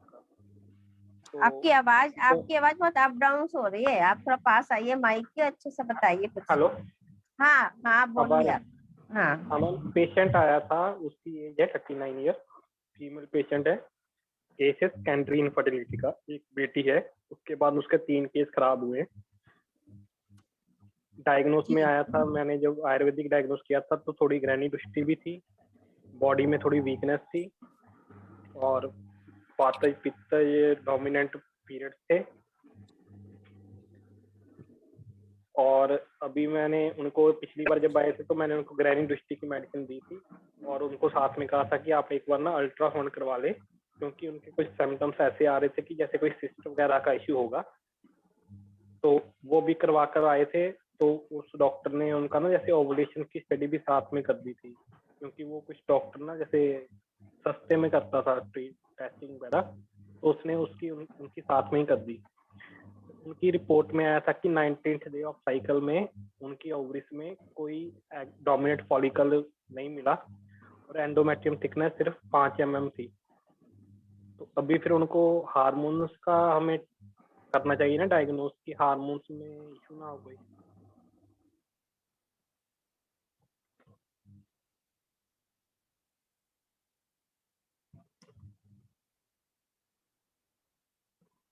जी सर। हाँ हाँ सर, एक्चुअली सर वही हार्मोन बात प्रॉब्लम क्या है, आपने जो हिस्ट्री बताई ना, पेशेंट को एक बच्चा है, उसके बाद उसका अबॉर्शन हुए हैं। पहले तो यही कारण है कि आप प्रेगनेंसी प्लान करेंगे तो ये क्या कंफर्म है कि ये वाला अबॉर्शन नहीं होगा। तो सबसे पहले हमें काम करना है कॉजेज ऑफ अबॉर्शन, कि पेशेंट को अबॉर्शन क्यों हो रहा है। तो उससे पहले हमें और जानना पड़ेगा कि जो इसका पहला बेबी हुआ है कि नॉर्मल हुआ है कि मतलब सीजरियन हुआ है, जी जी, क्या है नॉर्मल आप हुआ है मैम, हाँ, नॉर्मल है। नॉर्मल हुआ है अभी तो तो वो मैम किस तरह के नॉर्मल था, मतलब डिलीवरी क्या ऑब्स्ट्रक्टेड डिलीवरी थी कि कैसी डिलीवरी थी। ये नहीं मैम हेलो, मैंने पूछा। पेशेंट का, हाँ नहीं सर, उसका क्या कि पूरी हिस्ट्री लेनी होती है। समटाइम सर्वाइकल इनकम्पिटेंस भी एक बहुत बड़ा फैक्टर होता है। दूसरी बात जो आपने बताई कि पेशेंट को जो अबॉर्शंस हो रहे हैं तो कितने कितने मंथ के अबॉर्शंस की स्थिति है ना। तीसरी बात ये है कि उसके सारे वायरल मार्कर्स जो मैं अक्सर बताती हूँ हमेशा कराने चाहिए, उसमें हस्बैंड के भी और वाइफ के भी। और जो जनरल जनरल जैसे मैंने अभी बताया था कि हम आरबीए सबका कराते हैं, हम टीएलसी डीएलसी ये सारे कराते हैं, लेकिन यहाँ सबसे ज्यादा इम्पोर्टेंट है एबीओआरएच। समटाइम्स अगर ग्रुप नेगेटिव होगा वो भी एक बहुत बड़ा कॉज होगा। तो हमें पहले उसके कॉजेज ऑफ अबॉर्शंस को पहले डिटेक्ट करना है कि पेशेंट को 2 बार या 3 बार अबॉर्ट हुआ तो क्यों हुआ। मे बी कि उसको कोई बहुत इन्फेक्शन का चांस रहा हो, जैसे टॉर्च का इन्फेक्शन भी इसमें एक कॉज होता है। तो पहले आप सारे उसके इन्वेस्टिगेशन करा के उसको डिटेक्ट करिए कि पेशेंट, और उसकी गृहिणी दृष्टि पे काम करिए, वो बहुत अच्छी बात है। आप उसको रसायन दीजिए, बहुत अच्छी बात है।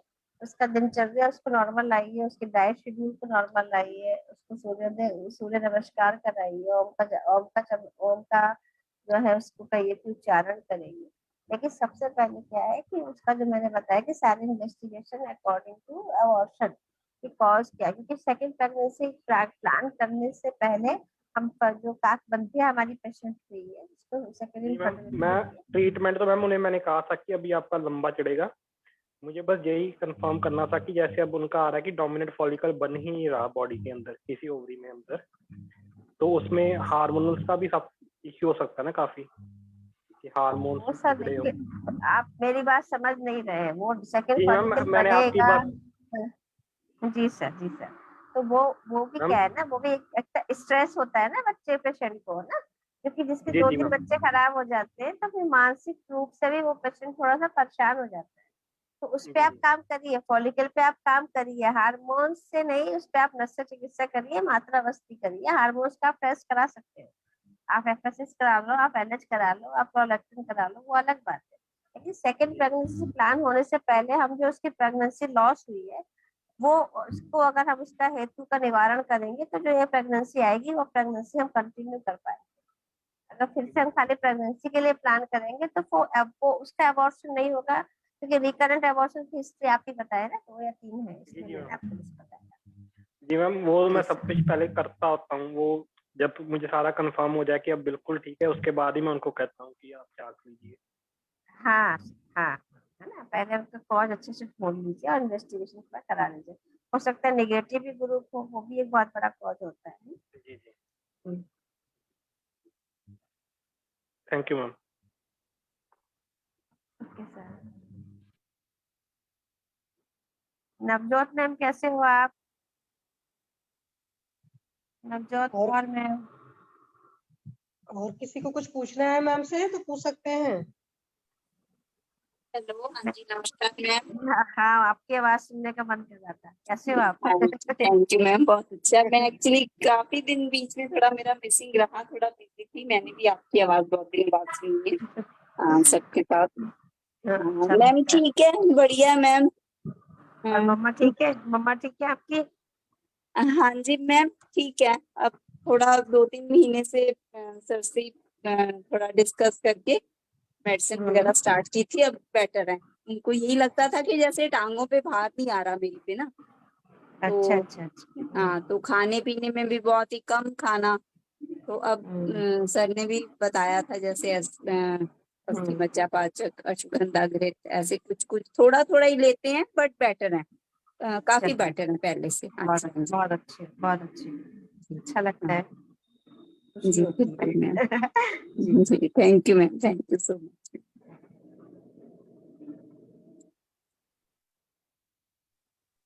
और किसी को भी कुछ पूछना है या कुछ बताना है? Hello 2-4 ma'am. हाँ हाँ, बोलिए Mangala ma'am. Anjana ma'am, normally endometrial thickness कितना चाहिए? किस समय की बात कर रहे हो आप? मैंने कहा ना, हेलो। मेंस्ट्रुअल साइकिल में वेरिएबल रहती है ना वो। मेंस्ट्रुअल हाँ, साइकिल में प्रोलिफेरेटरी फेज में अलग मिलेगी आपको, ओव्यूलेटरी फेज में अलग मिलेगी, और उसके बाद सिक्रेटरी फेज में अलग मिलेगी ना मैम। तो वो डे ऑफ द मेंस्ट्रुएशन पे डिपेंड करता है ना कि किस किस डे की बात आप कर रहे हाँ, जो इनफर्टिलिटी के केसेस रहते हैं ना मैम, हो। हाँ हाँ। हाँ, उनमें कौन से दिन देखना चाहिए? इनफर्टिलिटी के केसेस का तो कोई दिन भी, जैसे अगर उसका पीरियड रेगुलर नहीं है ना, तो दिन भी उसका कोई बहुत रेगुलर नहीं हो पाता ना, काउंटिंग प्रॉपर नहीं हो पाती है। या तो उसकी फिर पुरानी जो पहली मेंस्ट्रुएशन डेट से नेक्स्ट मेंस्ट्रुएशन कब हो रहा है, या 50 डेज 60 डेज, किसी किसी को 3 मंथ, किसी को 6 मंथ, है ना, तो इरेगुलर होता है। तो जनरली जो, अगर आप ये पूछना चाहते हो कि ओव्यूलेशन टाइम में थिकनेस कितना होना चाहिए, तो लगभग 7-8 तक होना चाहिए। आप ये पूछना चाहते हो प्री मेंस्ट्रुएशन कितना होना चाहिए, तो 10 से 12 होना चाहिए। Okay, 13 thank you. 14 तक जी। Thank you ma'am.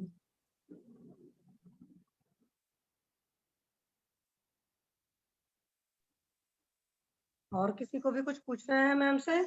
Anjana ma'am है, जिसको जो पूछना है पूछ ले प्लीज।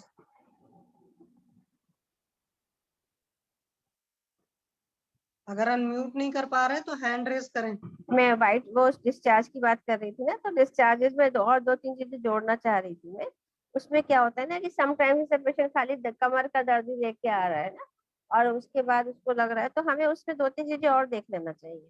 उसमें सबसे पहले हमें ये भी पूछ लेना चाहिए, या उसका जो कोई भी, मतलब कभी कभी क्या होता है कि किडनी और जो हमारा यूरेटर होता है, और जो ब्लैडर होता है, यूरिनरी ब्लैडर होता है, इसकी भी पैथोलॉजी जो होती है, उसकी भी जो नर्व सप्लाई होती है, वो हमारी जो है लंबोसेक्रल रीजन से ही जुड़ी होती है। तो समटाइम्स कभी कभी उसकी पैथोलॉजी से भी बैकअप होता है। तो हम देखते हैं कि गायनेकोलॉजिकल पॉइंट ऑफ व्यू से तो हमारा सब कुछ ठीक है, और पेशेंट को पेन बढ़ता जा रहा है, या पेन की कंप्लेन उसकी ऐसे ही एज सच है, तो हमें फिर उधर की तरफ शिफ्ट करना चाहिए। हमें जो है, कभी कभी पेशेंट हाइड्रोनेफ्रोसिस हो रहा है, या स्टोन को है, या कुछ और इन्फेक्शन है, सिस्टाइटिस वगैरह है, तो भी ये प्रॉब्लम होती है, तो इसलिए यूरोलॉजिकल इन्वेस्टिगेशन जरूर करा लेने चाहिए हमको। और इसके अलावा है, कभी कभी क्या होता है, स्पाइन में अपनी प्रॉब्लम होती है ना, सभी लोग जानते हैं, तो स्पाइन के लिए भी हमें एक्सरे वगैरह या रेडियोलॉजी का एग्जामिनेशन स्पाइन का भी करा लेना चाहिए। अगर हम, क्योंकि हम गायनिक है तो पहले गायनिक के बारे में सोचते हैं, लेकिन समटाइम्स हमने चेकअप किया, हमें लगा नॉर्मल डिस्चार्जेस है, बहुत ज्यादा इन्फ्लेमेशन नहीं है, और हमने एक दवा उसको दी, जनरल दवा दी, दूसरी बार फिर वो आया। अगर हमें लगता है कि उसको उतना रिस्पॉन्स नहीं मिल रहा है, तो फिर हमें कभी रीनल पेन है, रेक्टल पेन है ना, इसके अलावा स्पाइनल कॉर्ड कंप्रेशन है, प्रोलैप्स ऑफ इंटरवर्टिब्रल डिस्क है, इस बारे में भी हमें सोचना पड़ेगा। लम्बेगो है, तो यहाँ पे मतलब स्पाइनल अर्थराइटिस है, या फिर जिसे कहते हैं पोस्चरल डिफेक्ट्स भी होते हैं, और इसके अलावा जो मैंने बोला यूरोजेनाइटल या यूरोलॉजिकल होते हैं, उस पर भी थोड़ा सा कंसंट्रेट हम कर सकते हैं अगर कटी शुगर के पेशेंट आते हैं। ठीक है मैम, टाइम हो रहा है। हाँ जी मैम, बहुत बढ़िया बताया मैम। कल मैं आपसे और पूछूंगी वाइट डिस्चार्ज के बारे में थोड़ा सा। ठीक तो है, अभी तो चूंकि टाइम हो गया है, तो इसलिए हाँ। सेशन बंद एंड करती हूँ मैं ना। गुड नाइट सब कोई लोग। बोलना गुड चाहता है, नाइट। किसी ने इंटरेस्ट किया है? डॉक्टर शुभ मंजुला रात्रि। मैम। हाँ शुभ मैम, रात्रि। शुभ रात्रि। शुभ रात्रि मैम। अंजना मैम आप ही होस्ट हो? हाँ मैं एंड कर रही हूँ।